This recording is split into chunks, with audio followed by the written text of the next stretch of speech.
Hello, আসসালামু আলাইকুম। আজকে আমরা হাজী মোহাম্মদ দানেশ বিজ্ঞান ও প্রযুক্তি বিশ্ববিদ্যালয়ে এ এবং বি ইউনিট, আসলে তোমরা বিভিন্ন বিশ্ববিদ্যালয়ে পরীক্ষা দিয়েছো। এই বিশ্ববিদ্যালয়গুলো পরীক্ষা দিয়ে তোমাদের কিছু এক্সপিরিয়েন্স তৈরি হয়েছে। হাজী দানেশে পরীক্ষা দিতে গিয়ে আরও কি এক্সপিরিয়েন্সের সম্মুখীন হবা এবং আগামীতে গুচ্ছ এবং পরবর্তী যে পরীক্ষাগুলো আছে এই পরীক্ষাগুলো কিভাবে আসলে আমরা চান্স পেতে পারি এই ব্যাপারটা নিয়ে আলোচনা করব। তোমরা খুব দ্রুত জয়েন দিয়ে নাও। আমরা আজকে এর পাশাপাশি ফিজিক্স ফার্স্ট পেপার এবং সেকেন্ড পেপার, এখন তো আসলে যে এক সপ্তাহ বা 7 দিন 10 দিন সময় আছে, এই সময় তো আমাদের আসলে কাভার করা পসিবল না, পুরো বই ডিটেলস পড়া বা পুরো বই অ্যানালাইসিস করে পড়া। তো আমরা এখন এই সময়টুকু আসলে কোন জায়গাগুলো পড়ব বা কোন টপিকগুলো পড়ব। দেখো, অনেক টিচার বা অনেক স্টুডেন্ট, তোমার বড় ভাইরা বলবে যে বিগত বছরের প্রশ্ন অ্যানালাইসিস করো। আসলে অ্যানালাইসিস জিনিসটা আসলে কি, আজকে এই ব্যাপারটা নিয়ে তোমাদের সাথে একটু শেয়ার করব। তো তোমরা দ্রুত জয়েন হয়ে নাও ক্লাসে। আমরা এবং তোমাদের যে বন্ধু বান্ধব আছে যারা এখনো চান্স পায় নাই, তো তাদেরকে বলো আজকের ক্লাসটা দ্রুত জয়েন হইতে। আমি গত বছরে কৃষিগুচ্ছ পরীক্ষার ফিজিক্স ফার্স্ট পেপারের একটা লাইভ ক্লাস তোমাদের সাথে নিয়েছিলাম। তো তোমরা চাইলে সে 1 বছর আগের ক্লাসটা একটু রিভিশন দিতে পারো। আমি সেখানে ফিজিক্স ফার্স্ট পেপারে যে ক্লাসটা নিয়েছি 1 ঘন্টা 10 মিনিটের ক্লাসে, প্রায় ওখান থেকে 11টা এমসিকিউ সরাসরি কমন ছিল। 11টা এমসিকিউ সরাসরি কমন ছিল, যে টপিকগুলো বলেছিলাম সেই টপিক থেকে। এবং আমার মোটামুটি 10-12 বছরের অভিজ্ঞতায় আজকে তোমাদেরকে হাজী দানেশে 25-এ যেন অ্যাটলিস্ট 20 আপ করা যায়, এই ব্যবস্থাটুকু তোমাদের করে দেবো ইনশাআল্লাহ। তো যাই হোক, আমরা দ্রুত জয়েন হয়ে নেই ক্লাসে। আর তোমাদের একটা কথা বলি, সেটা হচ্ছে যদি তোমাদের কোনো প্রশ্ন থেকে থাকে তোমরা অবশ্যই আমাকে প্রশ্ন করবা যে হাজী দানেশ সম্পর্কে ডিটেলস যদি কোনো প্রশ্ন থেকে থাকে, ট্রান্সপোর্ট সিস্টেম থেকে শুরু করে পরীক্ষার ফ্যাসিলিটি থেকে শুরু করে রেজাল্ট থেকে শুরু করে যাবতীয়। তো আমরা আসলে চেষ্টা করব ক্লাসটা খুব মজা করে করার। আশা করি তোমরা মজা পাবা এবং তোমরা আমার ক্লাসটা এনজয় করার চেষ্টা করবা। ফার্স্ট অফ অল একটা গুরুত্বপূর্ণ কথা বলি, সেটা হচ্ছে এ এবং বি ইউনিট,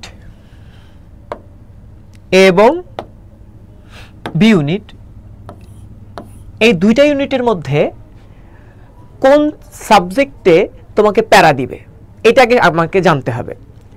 তোমার ফিজিক্সে 25টা এমসিকিউ আসবে, কেমিস্ট্রিতে 25টা, বায়োলজিতে 25টা এবং ইংলিশে 25টা, টোটাল 100 মার্কসের কোশ্চেন। এখন এই 100 মার্কসের কোশ্চেনে আমাকে কত মার্ক ক্যারি করতে হবে, এটা হলো ফার্স্ট কোশ্চেন। দেখো, ঢাকা বিশ্ববিদ্যালয় থেকে শুরু করে যে বিশ্ববিদ্যালয়গুলো মোটামুটি আজকে মনে হয় রাজশাহী বিশ্ববিদ্যালয় সি ইউনিটের পরীক্ষা হয়ে গেল। তো ওভারঅল সব কিছু বিবেচনা করে তুমি হাজী দানেশে যে স্টুডেন্টগুলো তোমরা পরীক্ষা দিবা তারা খুব আপার লেভেলও না, আবার তুমি তাদেরকে লোয়ার লেভেলও বলতে পারবা না, অর্থাৎ তারা অ্যাভারেজ স্টুডেন্ট। তাহলে অ্যাভারেজ স্টুডেন্ট হিসেবে তারা অ্যাভারেজ মানে কি, আমরা যদি 100কে অ্যাভারেজ চিন্তা করি, 100-র অ্যাভারেজ কি, মোটামুটি 50% আমরা চিন্তা করতে পারি। অর্থাৎ তুমি যদি হাজী দানেশে এ ইউনিট এবং বি ইউনিটে মোটামুটি 50% মার্ক ক্যারি করতে পারো, তাহলে আমি তোমাদেরকে একটা ইনসিওরিটি দিতে পারি যে তোমরা 100% হাজী মোহাম্মদ দানেশ বিজ্ঞান ও প্রযুক্তি বিশ্ববিদ্যালয়ে চান্স পাবা। যদি ওয়েটিং থেকে হোক বা যে কোনো থেকে কিছু হোক না কেন, তুমি 100% চান্স পাবা। এখন প্রশ্ন হলো, এই যে 100 মার্কসের পরীক্ষা, যারা মেডিকেল প্রিপারেশন নিছো তারা মোটামুটি বায়োলজিতে স্ট্রং নিঃসন্দেহে। তাহলে আমি যদি বায়োলজি স্ট্রং হই, তাহলে আমার বায়োলজিতে আমি মোটামুটি 25-এর মধ্যে ধরে নিতে পারি 18 থেকে 20 মার্কস ক্যারি করতে পারবো।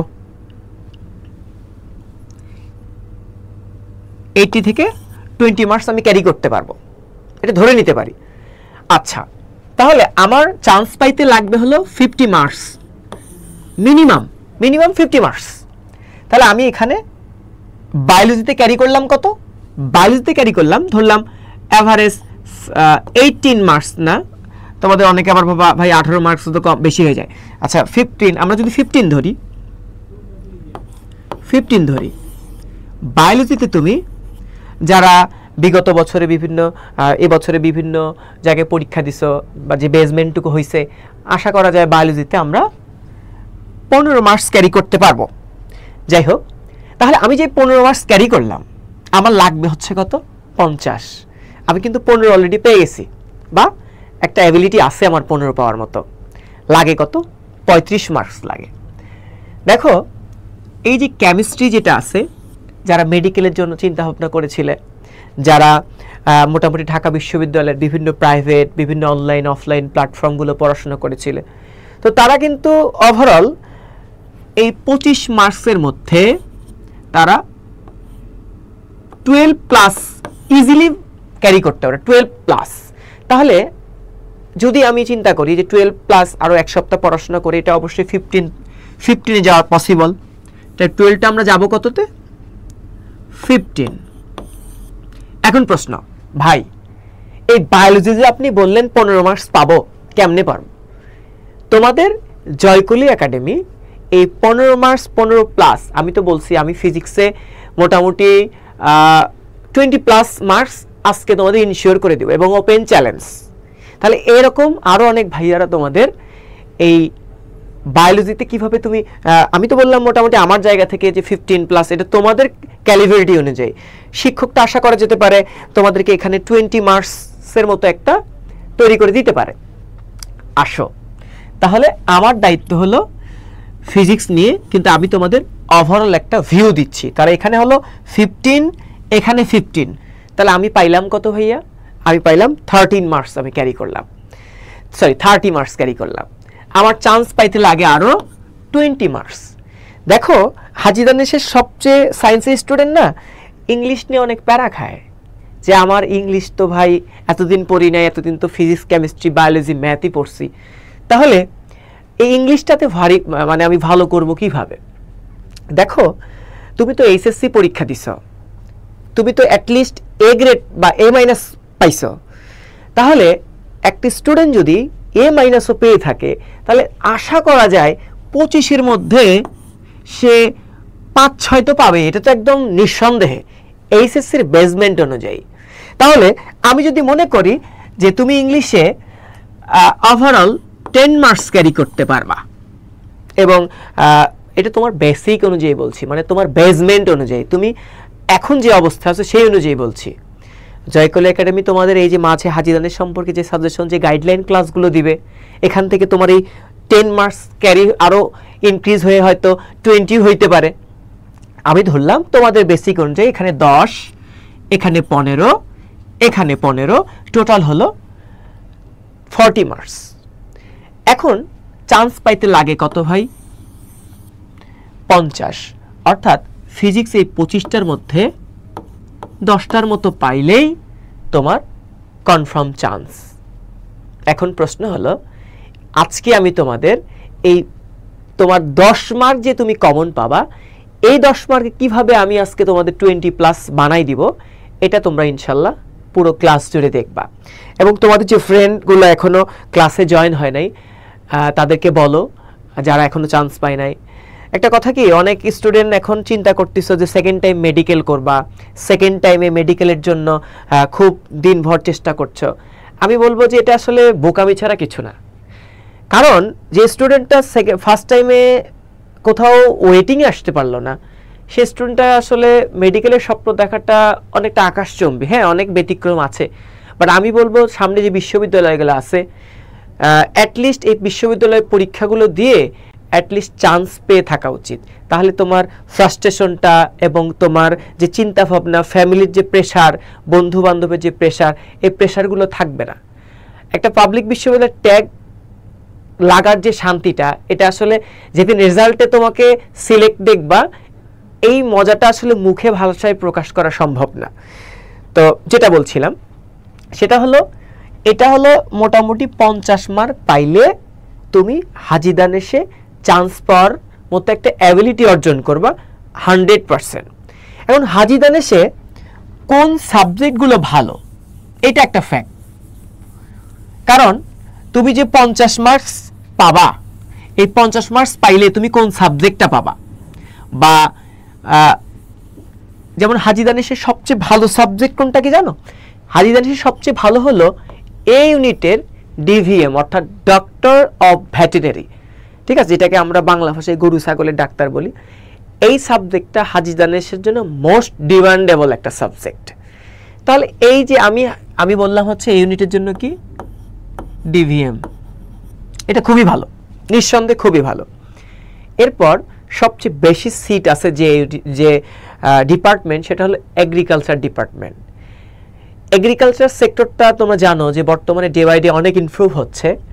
তো আমরা এই এগ্রিকালচার, এটা হলো অ্যাভারেজ, তুমি পরীক্ষা দিলে মোটামুটি একটা ভালো মার্ক ক্যারি করতে পারলে এগ্রিকালচারটা হয়ে যায়। তো যেটা বলছি সেটা হচ্ছে আমরা টার্গেট থাকবে এই ইউনিটটা যারা মোটামুটি মেডিকেল বেস প্রিপারেশন নিয়েছিলে, যারা মোটামুটি এগ্রিকালচারের জন্য প্রিপারেশন খুব ভালো মতো নিয়েছিলে, তাদের জন্য এই ইউনিটটা খুবই কার্যকর একটা ইউনিট হবে তোমাদের পরীক্ষার জন্য। আর বি ইউনিটে যেটা বলছি, বি ইউনিটে তোমার থাকবে হলো physics, chemistry, math, English. Physics, chemistry, math, English. তাহলে এখানে এক্সট্রা একটা প্যারা হয়ে যাচ্ছে ম্যাথ। বাট তুমি যদি আমাদের হাজী দানেশের যে প্রশ্ন ব্যাংকটা আছে জয়কলির, এই বিগত বছরের প্রশ্নগুলো অ্যানালাইসিস করো এবং প্রতিটা চ্যাপ্টারের যে টপিকগুলো থেকে প্রশ্ন হয়েছে এই প্রশ্নগুলো যদি একটু ঘাটাঘাটি করো, তাহলে তুমি বুঝবা যে আসলে ম্যাথগুলো আসলে কি টাইপের প্রশ্ন করে। ঠিক আছে, তো যাই হোক আমরা এখন ফিজিক্সে চলে যাব। আর তোমাদের যদি কোনো প্রশ্ন থেকে থাকে তোমরা আমাকে ক্লাসে ফাঁকে ফাঁকে কমেন্টসে জানাবা, আমি চেষ্টা করব তোমাদেরকে ভালো কিছু শেখানোর জন্য। যাই হোক আমি একটু কমেন্টস পড়ে নেই। জিপিএর উপরে কিভাবে নাম্বার দিবে, একজন প্রশ্ন করছে জিপিএর উপর কিভাবে নাম্বার দিবে। দেখো তোমাদের একটা কথা বলি, সেটা হলো জিপিএর উপর কিভাবে নাম্বার দিবে এটা একটা শর্ট একটা তোমাদের অ্যানালাইসিস শেখাই।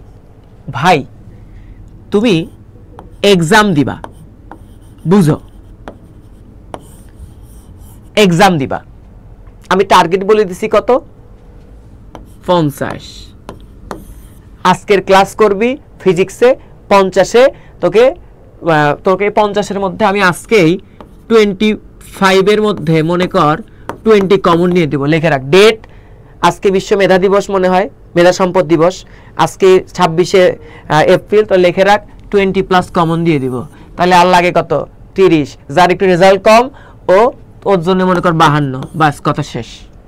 ঠিক আছে, আমাদের প্রশ্ন হবে পড়াশোনা রিলেটেড, যে ভাই কিভাবে আমি ফিজিক্সে 25-এ 25 পাবো, কেমিস্ট্রিতে 25 পাবো, ইংলিশে 25 পাবো, বায়োলজিতে 25 পাবো। এই জন্য আমরা আছি, জয়কলির বই আছে, কথা শেষ। এখন দেখ ক্লাসে ফিরে আসছে, অনেক কথা তোদের বললাম। ইনশাল্লাহ আজকের গাইডলাইন ক্লাসটা একটু দেখ। আমরা আসলে মোটামুটি কি জিনিস শেখাই, কোন টপিকগুলো থেকে গাইডলাইন দেই, কোনগুলো একদম ফরজে আইন। যেমন আমার আজকের ক্লাসে কিছু টপিক থাকবে ফরজে আইন, যেগুলো আসবেই, পৃথিবী ধ্বংস হবে কিন্তু হাজী দানেশের প্রশ্ন যদি থাকে তাহলে ওইটাই আসবে, গ্যারান্টি দিয়ে দিব। এবং এগুলো কেমনে পাইছি, 10-12 বছরের অভিজ্ঞতা থেকে অর্জন করছি। যেহেতু হাজী দানেশে পড়ি ওই জায়গার ফ্লেভারটা বুঝি, যে ঢাকায় থাকে ঢাকার ফ্লেভার বুঝে, যে হাজী দানেশ থাকে সে হাজী দানেশের ফ্লেভার বুঝে, এটাই বাস্তবতা।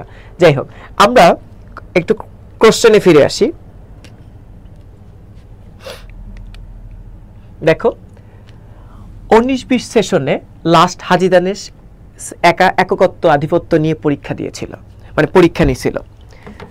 তো এই 19-20 সেশনে এই ইউনিটে হাজী দানেশ কি টাইপের প্রশ্ন করছিল, কোন জায়গা থেকে প্রশ্ন করছিল, সেই প্রশ্নটা কেন করছিল, এই অ্যানালাইসিসটা তোমাদেরকে দেখাই। দেখো আমি যদি তোমাদের বলি 2025 ভেক্টর থেকে আসবে কি একটা টপিক সাজেশন, স্কেলার গুণন, ভেক্টর গুণন, সরি আরো শর্ট করে দিলাম, নো ভেক্টর, জাস্ট স্কেলার, কথা শেষ। যদি ভেক্টর থেকে হাজি দানেশে প্রশ্ন করে, স্কেলার গুণন রিলেটেড প্রশ্ন করবে। আরেকটা ডাইভারজেন্স,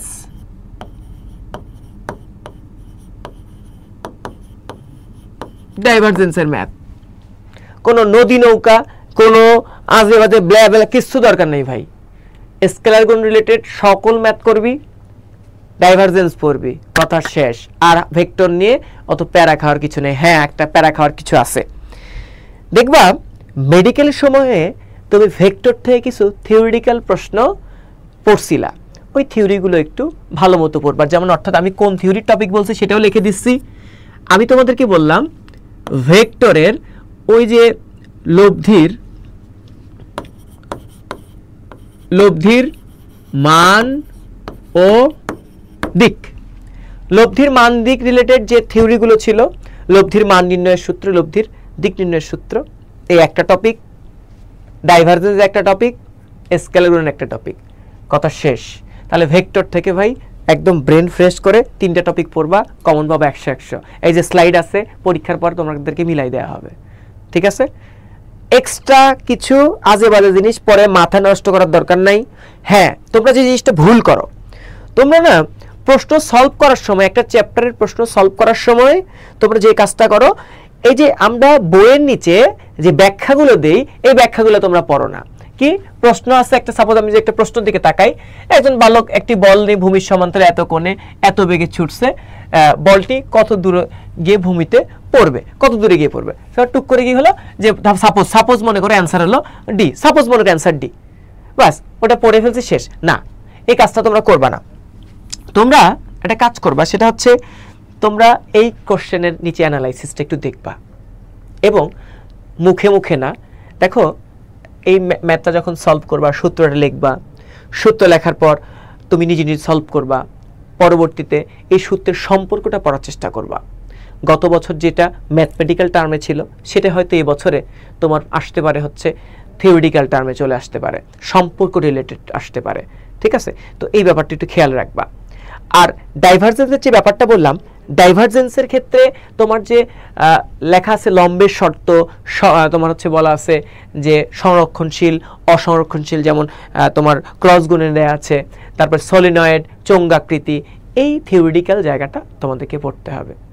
কিন্তু তুমি যদি এই চ্যাপ্টারের মরাল বেস্টরি বলো, তাহলে হচ্ছে কি যেটা বললাম, স্কেলার গুণন, ডাইভারজেন্স, লব্ধির মান দিক, একটা অধ্যায় সাজেশন দিয়ে দিলাম, ঠিক আছে? এখন আসো, প্রশ্ন হলো ভাইয়া আমাদের ফুল সিলেবাস প্রশ্ন হবে না শর্ট সিলেবাস? এটা খুবই গুরুত্বপূর্ণ একটা প্রশ্ন। ফুল পড়বো না শর্ট পড়বো? ভাই আমরা কিন্তু একাডেমিক লেভেলে শর্ট সিলেবাস পড়ছি, আমি চাইলেই এখন লং সিলেবাসের অনেক থিওরি বুঝবো না, অনেক থিওরি পারবো না। তাহলে এখন প্রশ্ন হলো ভাই আমি তাহলে কি করব? আমি শর্ট সিলেবাস পড়বো এবং হাজি দানেশের কিছু খুব সফট এবং যে জায়গাগুলো তারা প্রশ্ন করেই, কিছু কিছু চ্যাপ্টার আছে, ওই জায়গাগুলো সলভ করার চেষ্টা করব, ঠিক আছে ভাই? এখন প্রশ্ন হলো ভাই ওই জায়গাটা কোনটা? ওই জায়গাটা হলো প্রাস, দ্বিতীয় অধ্যায়ের, আমি বলছি সেটা হলো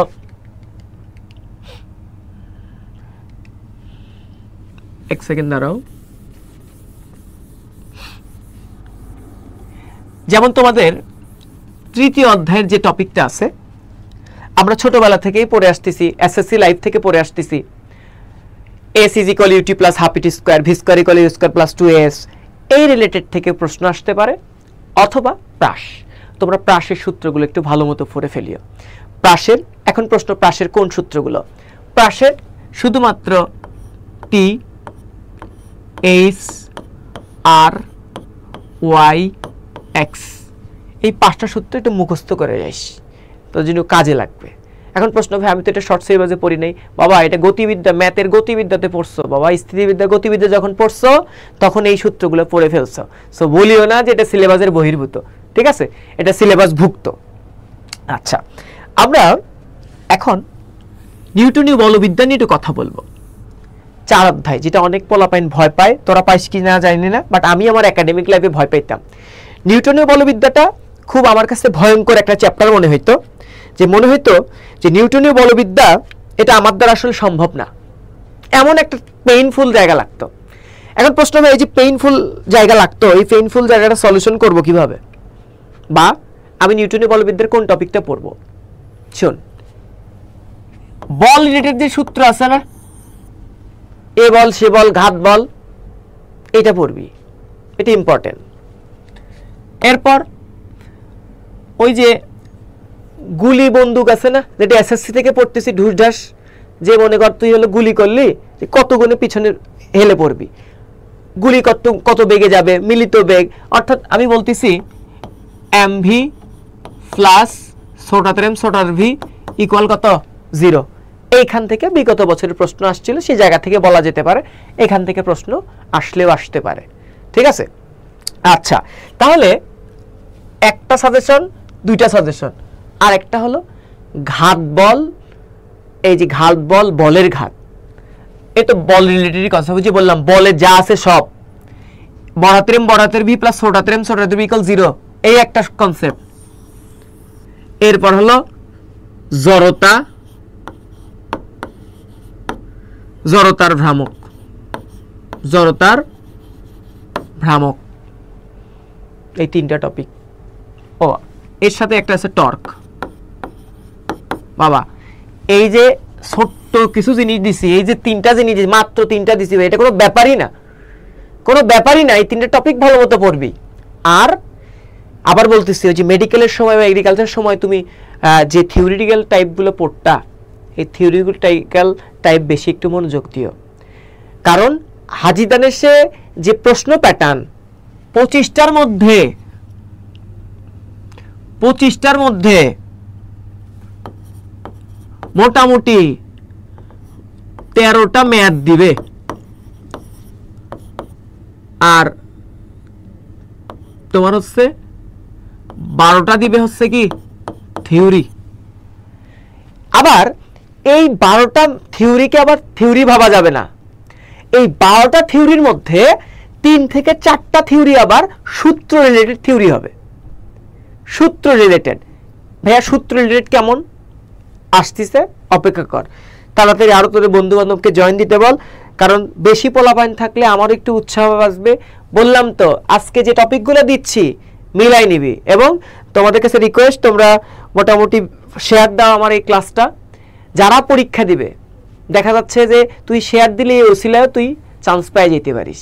ঠিক আছে, আচ্ছা এখন বলি তাহলে কি বললাম, বল, তারপর হচ্ছে তোমার এই যে গুলির কনসেপ্টটা, জড়তার ভ্রামক, টর্ক, শেষ।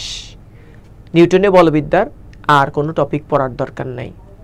ঠিক আছে, আর একটা থিওরিটিক্যাল ইম্পর্টেন্ট টপিক হচ্ছে 4 ধরনের মৌলিক বল। 4 ধরনের মৌলিক বল, প্রথমে তুমি চ্যাপ্টার শুরু করার প্রথমে এই টপিকটা আছে যে মহাকর্ষ বল, তড়িৎচুম্বক, সবল নিউক্লিয়, দুর্বল নিউক্লিয়, এটা ভালো মতো পড়ে ফেলিও। গেল, তাহলে আমার ইয়ের দরকার নাই, 4 অধ্যায় থেকে আর বেশি পেইন নেওয়ার দরকার নাই। আসো নিউটনীয় বলবিদ্যা শেষ, আসো কাজ ক্ষমতা শক্তি। ভাই কাজ ক্ষমতা শক্তি থেকে কি পড়বো ভাই, কিচ্ছু পড়ার দরকার নাই, খালি ক্ষমতার সূত্র নিয়ে সব ম্যাথ করিস, জাস্ট ক্ষমতা। আবার বলতে জাস্ট ক্ষমতা, জাস্ট ক্ষমতা, জাস্ট ক্ষমতা, আর কিচ্ছু দরকার নাই, জাস্ট ক্ষমতা। আর এই ক্ষমতার সাথে একটা লিয়াজু লাগানো আছে না, কর্মদক্ষতা, বা শেষ। নিউটনীয় বলবিদ্যার পরে কাজ ক্ষমতা শক্তির প্রিপারেশন শেষ, ক্ষমতার কর্মদক্ষতা, আর কিছু পড়ার দরকার নাই, জীবনে আসবে না, কোনোদিন সম্ভব না এই দুটো টপিক। ঠিক আছে, দেখো খুব শর্ট জিনিস, কিন্তু আমি কিন্তু খুব শর্ট জিনিস তোমাদেরকে বলতেছি, যে জায়গাগুলো তুমি পড়লে মোটামুটি 7 to 80% কমন পাবা ইনশাআল্লাহ। আচ্ছা, এর সাথে ওই যে গতিশক্তির অর্থাৎ ইকে ইপি, এই সূত্রটা পড়ে নিতে পারো, অনেক সময় থিওরিটিক্যাল প্রশ্ন আসলেও আসতে পারে, কাজে লাগতে পারে। ঠিক আছে, এই 3টা জিনিস। আর ক্ষমতা এবং কাজের একক মাত্রা এবং বিভিন্ন ধরনের একক, এই জায়গাটা তোমাদের একটু ভালো মতো পড়তে হবে, কারণ সিজিএস একক, এমকেএস একক, এফপিএস একক, বিভিন্নটার একক আবার বিভিন্ন রকম হয়ে যায়। হ্যাঁ, এই এককগুলো একটু ভালো মতো পড়তে হবে। এটা বি সিরিয়াস, বি সিরিয়াস। আসো মহাকর্ষ অভিকর্ষ, ভাই মহাকর্ষ অভিকর্ষ কি পড়বো? ভাই মহাকর্ষ অভিকর্ষের জি রিলেটেড, অভিকর্ষ ত্বরণ রিলেটেড যত প্রকার সম্পর্ক পড়ছিস, অর্থাৎ পৃথিবীর সাথে মঙ্গল গ্রহের তুলনা, চাঁদের তুলনা, অমুকের তুলনা, পাহাড়ের উচ্চতার সাথে তুলনা, এই তুলনা টাইপ প্রশ্ন আসবে। গ্যারান্টি দিলাম 100%। যা এই যে 100% লিখছি, অভিকর্ষ থেকে 100% প্রশ্ন হবে। আর একটা টপিক মুক্তিবেগ। কি মুক্তিবেগ? v is equal √2g/r। প্রশ্ন হল, আমি একটাকে বললাম যে সেটা হচ্ছে যে এই যে মুক্তিবেগ, ভাই আপনি বললেন থিওরি আসবে, আবার বললেন যে ম্যাথমেটিক্যাল থিওরি। ব্যাপারটা কি? এই যে ব্যাপারটা হলো এইখানে ভাইয়া, এই যে ভি সাথে আর এর সম্পর্ক কি রূপ? ভি সমানুপাতিক √r। বলবে মুক্তিবেগ ব্যাসার্ধের বর্গমূলের সমানুপাতিক, এই কথাটা থিওরিটিক্যাল আসতে পারে। বা এখানে তোমার বললো ব্যাসার্ধ 4 গুণ হলে বেগ কত গুণ হবে, এই টাইপের প্রশ্ন আসতে পারে। আর তোমরা মুক্তিবেগ থেকে একটা টপিক মুখস্থ করবা যে বিশেষ কিছু তথ্য থাকে, যে মুক্তিবেগ 7.88 হলে কিরূপ হবে, মানে পৃথিবীতে ফিরে আসবে কিনা, 7.88 থেকে 11.2 এর মধ্যে হলে কি হবে, তারপরে 11.2 হলে কি হবে, 11.2 চেয়ে বেশি হলে কি হবে, কখন পরাবৃত্তাকৃতি হবে, এই জায়গাটা একটু ভালো মতো দেখে নিতে পারো। আশা করি তোমাদের জন্য কাজে দিবে। তাহলে 6 অধ্যায় থেকে আমি মহাকর্ষ অভিকর্ষ থেকে তোমাদের সাজেশন দিলাম কি? মহাকর্ষ অভিকর্ষ থেকে সাজেশন দিলাম হচ্ছে শুধুমাত্র অভিকর্ষ ত্বরণ আর মুক্তিবেগ। ঠিক আছে, শুধুমাত্র অভিকর্ষ ত্বরণ আর মুক্তিবেগ। ঠিক আছে, শুধুমাত্র অভিকর্ষ ত্বরণ আর মুক্তিবেগ। আচ্ছা, এখন সপ্তম অধ্যায়ে চলে আসি। সপ্তম অধ্যায় প্রশ্ন হচ্ছে, ভাই এই সপ্তম অধ্যায়ের আমাদের তো সপ্তম অধ্যায়ের যে টপিকটুকু আছে, এই টপিকটুকু তো পুরো চ্যাপ্টার না, আমাদের কিন্তু সপ্তম অধ্যায়ের সিলেবাসে কিন্তু হাফ আছে, পুরোটা নাই কিন্তু। আবার বলছি, সপ্তম অধ্যায়ে আমাদের সিলেবাসে কি আছে? হাফ, অর্থাৎ পয়সনের অনুপাত পর্যন্ত আছে। প্রশ্ন হলো, ভাই আমি কোন টপিক পড়ব? মাত্র 2টা সূত্র দিচ্ছি ভাই। একটা হলো যদি ম্যাথমেটিক্স রিলেটেড প্রশ্ন হয়, একটা হলো ইয়ং এর গুণাঙ্ক, একটা হলো ইয়ং এর গুণাঙ্ক, একটা হলো ইয়ং এর গুণাঙ্ক, আর একটা হলো কৃতকাজ। ইয়ং এর গুণাঙ্কের সূত্র পড়বা, কৃতকাজ রিলেটেড সূত্র পড়বা। বাট অনেক সময় একক আয়তনে সঞ্চিত শক্তি জিনিসটা আসে, অর্থাৎ W/V, অর্থাৎ একক আয়তনে সঞ্চিত শক্তি তোমরা পড়ছো কিনা জানি না, হাফ ইন্টু পীড়ন ইন্টু বিকৃতি। আমার লেখা কিন্তু বেশি ভালো, যদি না বুঝো হ্যাঁ একটু বোঝার চেষ্টা করো, আমার ভয়েস থেকে বুঝি না, আমার লেখা বেশি ভালো। হ্যাঁ, যাই হোক, এখন শোনো, তাহলে আমি 2টা জিনিস মাত্র বলছি। কি বলছি? ইয়ং এর গুণাঙ্ক বলছি আর কৃতকাজ বলছি। তো এই রিলেটেড ম্যাথমেটিক্স তো প্র্যাকটিস করা কোনো ব্যাপার না, 10-15টা ম্যাথমেটিক্স প্র্যাকটিস করবা, বাস হয়ে যাবে। বাট একটা কথা বলি, শোনো, তোমরা যারা ফিজিক্স যে রাইটারের বই কেন না কেন, অনেকে রাইটার উচ্চারণ করে অমুক রাইটার, তমুক রাইটার, এই রাইটার, সে রাইটার। ভাই তোমার কাছে যে বই আছে, এই বইয়ের উদাহরণের অঙ্কগুলো পারলে প্র্যাকটিস করে যাইও, উদাহরণের ম্যাথগুলো পারলে প্র্যাকটিস করে যাইও। ঠিক আছে, এটা যে রাইটারেরই বই হোক না কেন, আমি কোনো রাইটারকে বড় করতেছি না, কোনো রাইটারকে ছোটও করতেছি না। যাই হোক, এখন শোনো, 7 অধ্যায়ের তো হয়ে গেল। আর পয়সনের অনুপাতের তোমরা মানগুলো, বইয়ে কিছু মান দেওয়া আছে যে তামার পয়সনের অনুপাতের মান এত, উমুকের পয়সনের অনুপাতের মান এত। এই মুখস্থ বিদ্যার ম্যাথ এখান থেকে আসতে পারে। ঠিক আছে, তাহলে আমি যেটা বলছি সেটা হলো যে এই সপ্তম অধ্যায়ের টপিক সাজেশন ম্যাথমেটিক্যাল টার্ম 2টা, একটা ইয়ং এর গুণাঙ্ক, একটা হলো কৃতকাজ। ঠিক আছে, আচ্ছা এখন আসো 8 অধ্যায়। ভাই 8 অধ্যায়ের সাজেশন কি?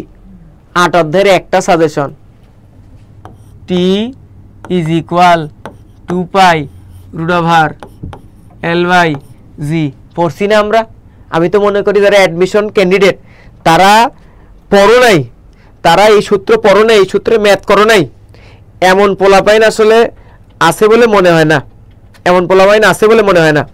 ঠিক আছে, তো আমরা মোটামুটি এই রিলেটেড ম্যাথমেটিক্সগুলো প্র্যাকটিস করব। যেমন টির সাথে এল এর সম্পর্ক কি, টির সাথে এল এর সম্পর্ক, টির সাথে জির সম্পর্ক। আবার ওখানে দেখব যে কোথাও আছে রুট ওভার, কোথাও দেওয়া আছে হলো ই বাই জি, কোথাও রুট ওভার এম বাই কে। মানে টির সাথে এল বাই জির সম্পর্ক, E by G, M by কে, টির সাথে। এই তিনটা জিনিস তোমরা পড়ে নিবা, তোমাদের গুচ্ছের জন্য হয়ে যাবে। বাট তোমাদের টির সাথে এল এর সম্পর্ক এই একটা টপিকটাই বেশি ইম্পর্টেন্ট। আমি তোমাদের কি বলে 8 অধ্যায় নিয়ে একটা টপিক সাজেশন দিলাম, একটা অনলি একটা টপিক ভাই পড়বি বাস, আর কিচ্ছু করার দরকার নাই। ঠিক আছে, আচ্ছা একটা কথা আজকে তোমাদেরকে বলেছিলাম যে 7:30টায় ক্লাস নেব। আসলে আমরা তোমাদেরকে সেবা দেওয়ার জন্য 24 ঘন্টা সবসময় কাজ করি। যেমন আজকে রাজশাহী সি ইউনিটের পরীক্ষা হলো, এই জন্য আর আসলে তোমাদের সলভ ক্লাস চলতেছিল। আর আমাদের যে 5-7টা স্টুডিও সেট আপ আছে সব সেট আপে আমরা তোমাদেরকে সবসময় সেবা দেওয়ার জন্য বদ্ধপরিকর, সবসময়। সো এই জন্য 1 ঘন্টা দেরি হয়ে গেছে, এই জন্য আসলে আন্তরিকভাবে দুঃখিত। বাট আমরা তোমাদেরকে চেষ্টা করব যে আজকে অনেক মরাল কিছু জিনিস শেখাইতে, র জিনিস। ঠিক আছে, আচ্ছা তাহলে আমরা কই ছিলাম? 8 অধ্যায়ে ছিলাম। এরপর আসো 10 অধ্যায়। ভাই 10 অধ্যায় কি পড়ব? 10 অধ্যায় পড়বি শুধুমাত্র Boyle, Charles, Boyle Charles enough, Boyle Charles পড়বি। আর হচ্ছে বয়েল, চার্লস, চাপিও, এই 3টা সূত্র তোমরা জানো। বয়েলের সূত্র, চার্লসের সূত্র, আর কি সূত্র বললাম? চাপিও সূত্র বললাম। এই 3টা সূত্র তোমরা ভালো মতো পড়ে ফেলবা। আর একটা হলো মূল গড় বর্গবেগ, মূল গড় বর্গবেগ। আবার বলছি, মূল গড় বর্গবেগ। মূল গড় বর্গবেগ টপিকটা খুব ভালো মতো পড়ে ফেলিও, তোমাদের কাজে দিবে, একদম 100 কাজে দিবে। এই যে মাত্র এই 3টা সূত্র আর এটা পড়ে ফেলবি, আর কিচ্ছু পড়ার দরকার নেই। 10 অধ্যায়ের সাজেশন শেষ। দেখো আমরা খুব কতক্ষণ সময় লাগছে, আমি তো মনে হয় ঘন্টাখানেকও লাগে নাই। কতখানি লাগছে দাঁড়া দেখি।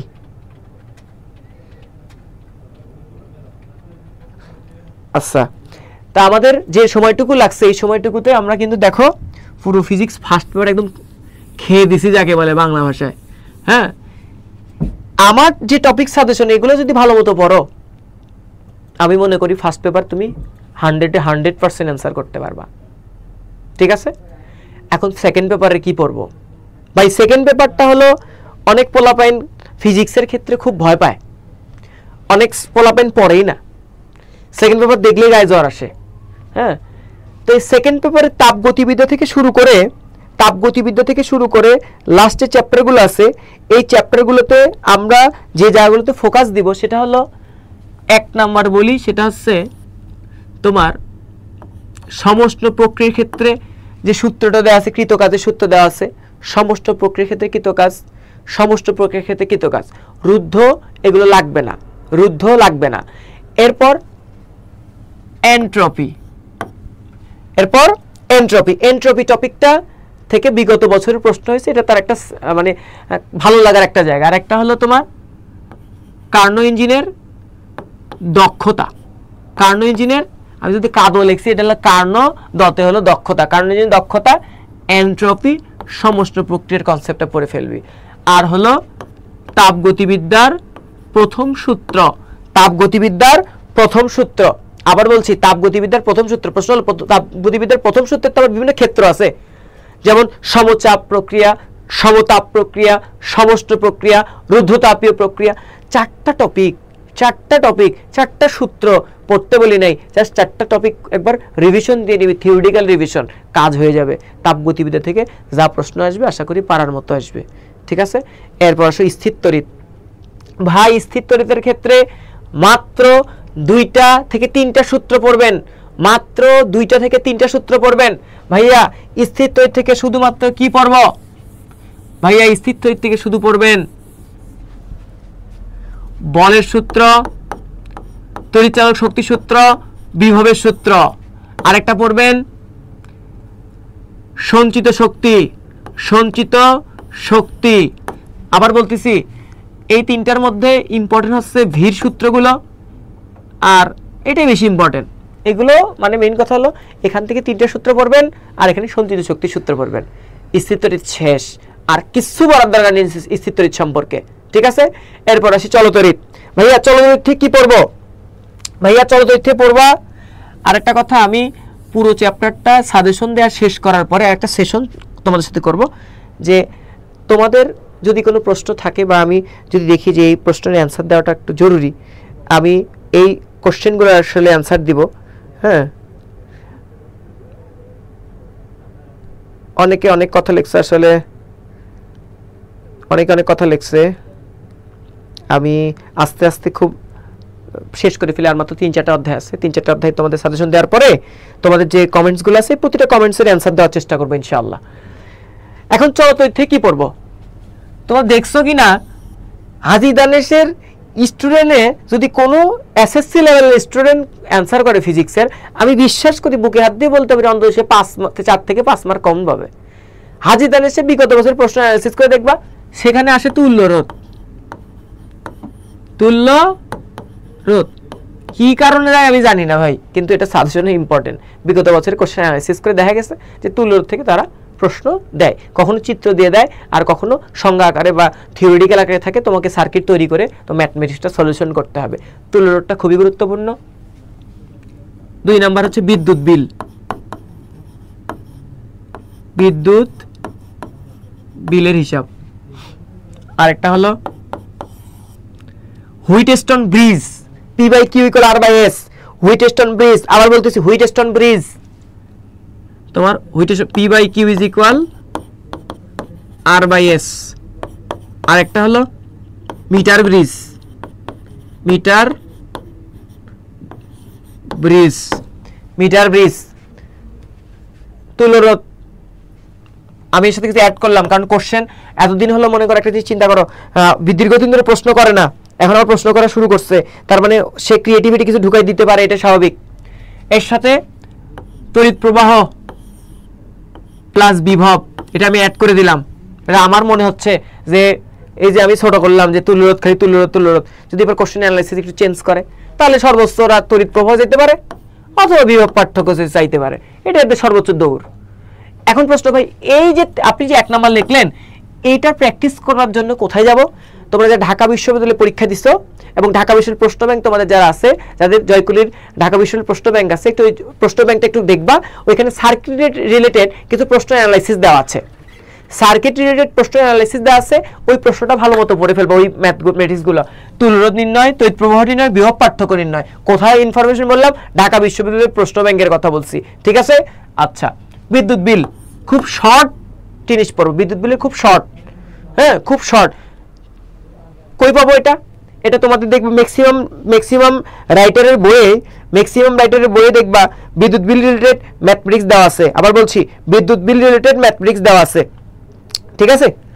গেল, আমার কাছে হুইটস্টোন ব্রিজ খুব একটা ইম্পর্টেন্ট না, আমার কাছে প্রথম এই 1 নাম্বারটাই বেশি ইম্পর্টেন্ট, এগুলো খুব একটা ইম্পর্টেন্ট না, দেওয়া লাগে, প্রশ্ন চেঞ্জ করতে পারে, এই জন্য দিলাম, ঠিক আছে। আর মিটার ব্রিজের কোশ্চেন দেখবা বিগত বছরে 2-1টা জায়গায় দেখবা মিটার ব্রিজ রিলেটেড প্রশ্ন দিছে। সো মিটার ব্রিজ রিলেটেড যেহেতু প্রশ্ন দিছে, এই জন্য ওইটাও প্র্যাকটিস করতে হবে। বাট আমার সাজেশন কোনটা? 1 নাম্বার সাজেশন, আমার 1 নাম্বার সাজেশন তুল্য রোধ, মোট বিদ্যুৎ প্রবাহ এবং বিভব পার্থক্য, এই একটা জিনিস সাজেশন দিলাম ভাইয়া, ভালো মতো পড়ে ফেলিও। এখন হচ্ছে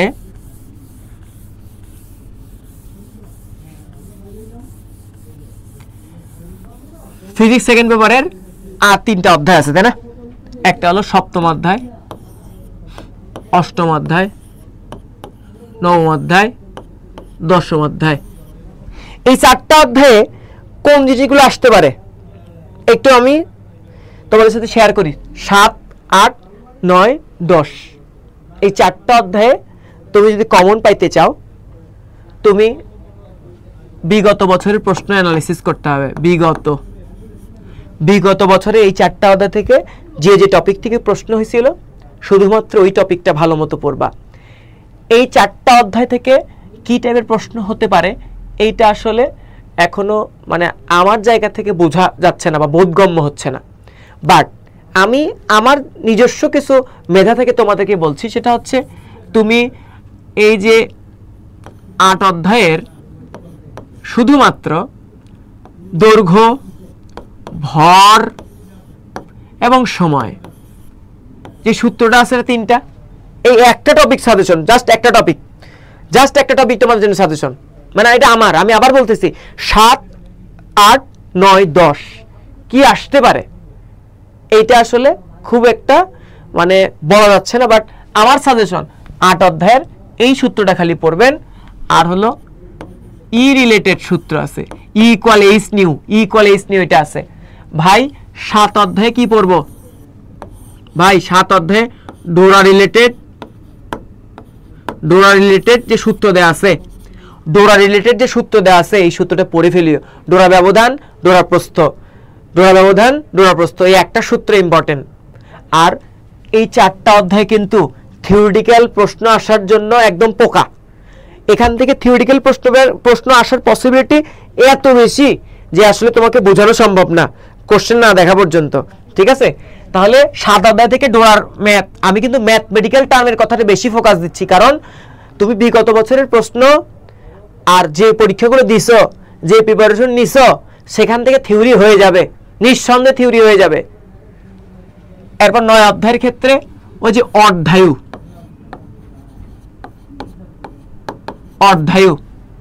ভাই 10 অধ্যায় থেকে এই যে তোমার রূপান্তর মানে বাইনারি থেকে ডেসিমেল থেকে হেক্সাডেসিমেল থেকে অক্টাল থেকে মনে করো তোমার কি বলে এইগুলো আর কি, সঠিক মনে হচ্ছে না। তাহলে এই যে 7, 8, 9, 10 আমি তো ম্যাথমেটিক্যাল টার্ম বলে দিলাম। এতক্ষণ যে আলোচনাগুলো করলাম ম্যাথমেটিক্যাল টার্ম নিয়ে কথা বললাম, যে তুমি যদি ম্যাথমেটিক্যাল টার্মে ভালো করতে চাও তাহলে আমি যে শুধুমাত্র যে কনসেপ্টগুলো তোমাদেরকে দিছি, যে টপিকগুলো তোমাদের অ্যানালাইসিস দেখাইছি, এই টপিকগুলো অ্যানালাইসিস করলে আলহামদুলিল্লাহ হয়ে যাবে। এর বাইরে কিছু পড়ার দরকার নাই, ঠিক আছে? এর বাইরে কিচ্ছু পড়ার দরকার নেই, একদম কিচ্ছু না ভাইয়া। আমাদের একটা সবচেয়ে বড় সমস্যা হচ্ছে আমরা প্রশ্ন ব্যাংক কিভাবে পড়তে হয় এই জিনিসটা জানি না। আমি তোমাদের একটা কথা বলবো ভাইয়া, আমি তোমাদের ভালো চাচ্ছি, সেটা হচ্ছে তুমি যদি হাজী দানেশে একটা সিট কনফার্ম করতে পারো, যেমন আমি তোমাদের একটা গল্প শেয়ার করি, সেটা হচ্ছে আমার একটা স্টুডেন্ট গত বছর সে মেডিকেলে চান্স পায় নাই, প্রিপারেশন ছিল মেডিকেলে, খুব ভালো প্রিপারেশন ছিল, কিন্তু মেডিকেলে চান্স পায়নি। পরবর্তীতে সে তোমার আমি ওকে বুঝাই যে আসলে ও বলে সেকেন্ড টাইম করবে, আমি ওকে বলি না সেকেন্ড টাইম করবে তো অবশ্যই এটা ভালো দিক, কিন্তু তুমি হাজী দানেশের জন্য প্রিপারেশন নাও, গুচ্ছর জন্য, তখন তো হাজী দানেশ গুচ্ছের মধ্যে ছিল, তুমি অ্যাটলিস্ট দিনাজপুরে থেকে পড়াশোনা করতে পারবা, ভালো ফ্যাসিলিটি পাবো আমাদের দ্বারা। তো ছেলেটা পরবর্তীতে কথাটা কতটুকু আমলে নিছিল জানি না, বাট এখন সে একজন মেডিকেল স্টুডেন্ট, সে বছর মেডিকেলে চান্স পাইছে। আর সেটা আমার কথা শুনে ইন্সপায়ার হয়েছে না সে নিজে মোটিভ হয়েছে এটা সে জানি না, বাট সে এবার মেডিকেলে চান্স পাইছে। তো কথা হচ্ছে দেখো, তুমি যদি ফার্স্ট টাইমেই একটা পাবলিক বিশ্ববিদ্যালয়ে গেইন করতে পারো, তোমার জন্য পরবর্তীতে জার্নিটা খুব সহজ হবে। আর নিজের জার্নি যদি নিজে জটিল করে ফেলো তাহলে আসলে কারো কিছু করার থাকে না, ঠিক আছে? সো এই জিনিসগুলো একটু মাথায় রাখবা। আর তোমাদের একটা কথা বলি, সেটা হচ্ছে ভাই হাজী দানেশের জন্য থিওরিটিক্যাল পার্ট কি পড়বো? হাজী দানেশের জন্য থিওরিটিক্যাল পার্ট খুবই সহজ সরল থাকবে, যেভাবে মেডিকেল প্রিপারেশন নিয়েছিলা একবার চোখ গোলাবা।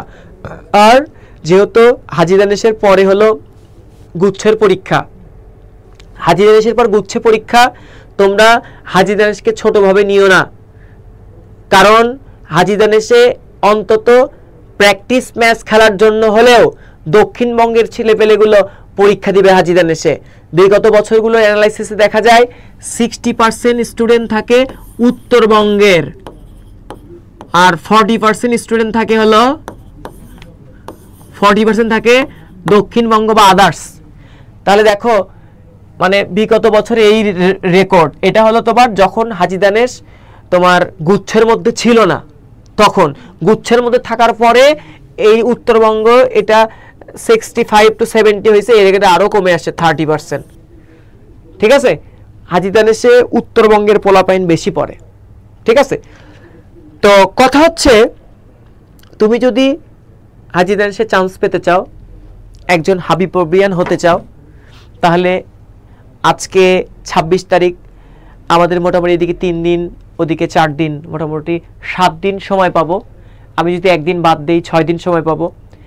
আমার ফিজিক্স সাবজেক্টে তোমাদের একটা কথা বলবো, আজকে তোমার যে টেক্সট বুকটা আছে এই টেক্সট বুকটা বের করবা, একটা অধ্যায় ভেক্টরটা বের করবা, চোখটা বন্ধ করে কোন টপিকটা তুমি দুর্বল ওই টপিকটা একটু চোখ বুলাই নিলা।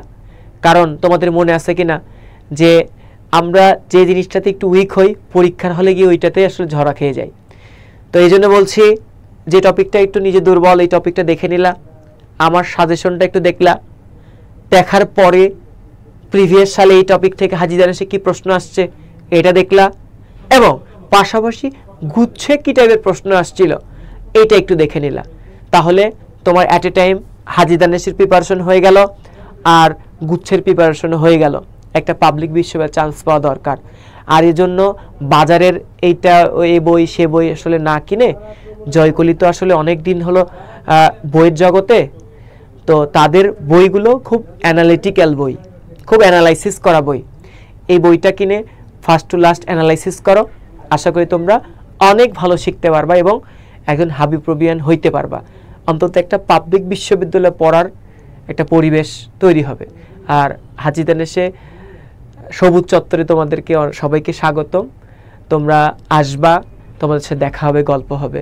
তোমরা আমাদের জয়কলি একাডেমির সাথে থাকিও, যেভাবে ছিলে এখনও থাকো, আগামীতেও তোমাদেরকে নিয়ে আমরা আরও বড় ইনোভেটিভ কিছু করতে চাই। ভালো থাকো, আল্লাহ হাফেজ, আসসালামু আলাইকুম।